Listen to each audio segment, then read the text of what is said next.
Assalamu alaikum, and welcome to the World of Islam, coming to you from Atlanta, Georgia, in the United States of America.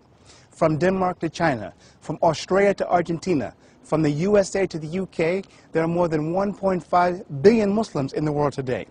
The religion of Islam is the fastest growing religion on earth, but unfortunately, the true nature of Islam is often misrepresented and misunderstood. So I invite you to join us as we travel throughout the world of Islam and give you the opportunity to know the truth about Islam and the truth about Muslims. You are now entering the world of Islam. And welcome back to the world of Islam. Our travels to the world of Islam have brought us to Atlanta, Georgia, in the United States of America. And I'm joined by one of my brothers in Islam, Saeed Al-Amin. Assalamu alaikum. Alaikum salam. And it's really nice to meet you, and thank you for agreeing to sit with us. Sure, it's a and pleasure talk with being us here. about Islam in America. Sure. Brother Saeed, just tell us a bit about yourself and your background, how you came to Islam.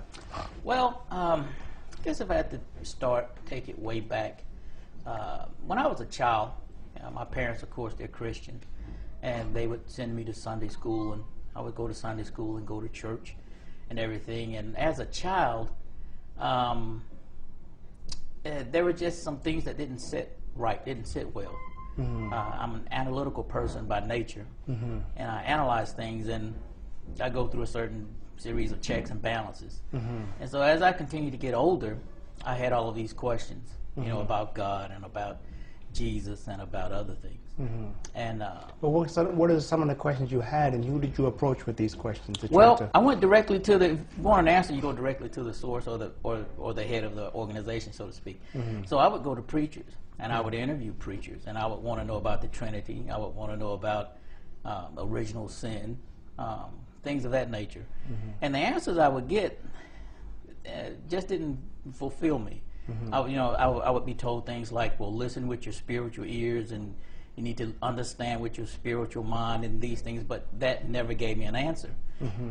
And so as I continued to get older and interview more preachers, it just continued to just spiral down. I wasn't satisfied.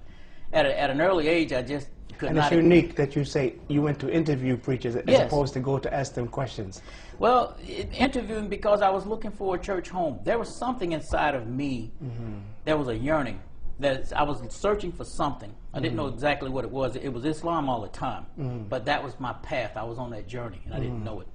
And so as I continued to interview and do my research and things, one day on the radio, I heard a gentleman by the name of Dr. Al-Mansur. Mm-hmm. He was speaking about Islam.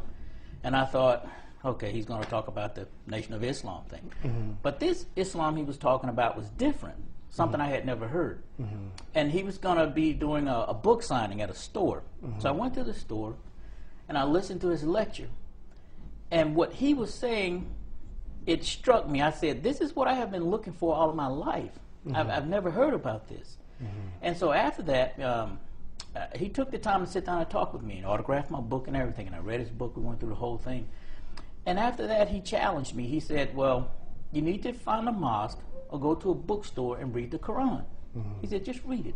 It'll explain some things to you. Things that the answers you couldn't get in Christianity, you'll find them in Islam. Mm-hmm. Like a light bulb turned on. Just all of my questions answered. Mm-hmm. And again, being analytical, I said, well, I'm going to look into this thing and see if I can find any faults. There has to be something wrong.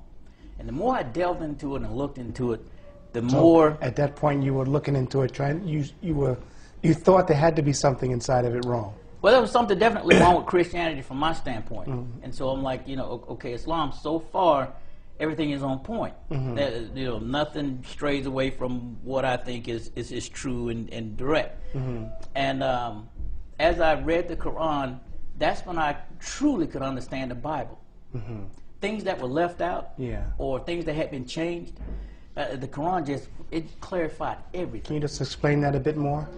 Well, for instance, things of the Trinity, Jesus' birth, how the disciples, they were not called Christians until later on when Paul did his thing, and that's when Christians became Christians, and the Council of Nicaea and all these type of things. So and finding out about that, the way I found out about that was through other studies and looking into it and everything. But Islam just really opened the doors to just a brand new way of life for me. And how was it when you completed the Quran? At what point was it that you decided that you were ready to be Muslim?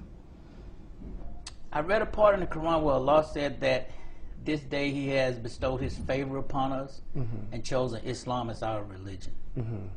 It also says in the Quran that in the Quran is a book for guidance, of surety, for all those who believe. And once you read the Quran, you have two options. You can either accept it or you can reject it. But once that truth comes to you, you can't reject it. The truth is the truth. And how did you proceed to taking Shahada and actually becoming Muslim? What I did, after I finished the Quran, believe it or not, that next month was the beginning of Ramadan. And so I found a mosque, and I went to the Jummah. Went to the Jummah, and that's where they started telling me about Ramadan and how to fast and to read Quran and all these things. And so I went through my whole 28 days of fasting and whatnot. Were you a Muslim at that time or not? At the end of Ramadan, I took my Shahada. I took my Shahada. So you were fasting in the month of Ramadan, but Yes. you weren't Muslim? I've been a Muslim all my life, I just didn't know it. Right, right. Now, is anybody else in your family Muslim? No. But my oldest sister sends her children to an Islamic school. Okay, and why is that? Some of the things, people will tell you things, but they don't want other people to know. They will say, I know that this is the truth, but I am too old to change my ways. And so when you hear that, you can do dawah. You can let people know. You can tell them about Easter and about Christmas and about Halloween and about these things. And they know that that is the truth. But, everyone has to make that personal choice and that decision. But when someone tells you, well, I know that this is the truth, Islam's the truth, what you guys say and preach and practice is the truth, but I'm too old to change my ways. Allah knows best. Right. Now, how long have you been Muslim? 15 years. Okay, so what has your life been like as a Muslim here in America? It's been challenging to a point, but at the same time, it's been very enlightening because people want to find out, well, why did you change, and become Muslim? What led you there? And basically, the thing I tell them is like I told you in the beginning. I couldn't get the answers to my questions about Christianity. It never added up to me. The Trinity never added up. Jesus being God, that never added up. Jesus dying for everyone's sin, those things just didn't satisfy me. After I, read Quran and I found out about all this stuff and about the way things really are, I mean, it shedded the light, made me feel a lot better. And then when I share it with other people, they agree with me. Well, yeah, I agree with you. That sounds right. So you want to become Muslim? I don't know. I have to think about it. Subtly, I give that dawah. The people may say you have to think about it. What are the kind of misconceptions you think that they may have about Islam, and from the questions they ask you? Believe it or not, here in the South,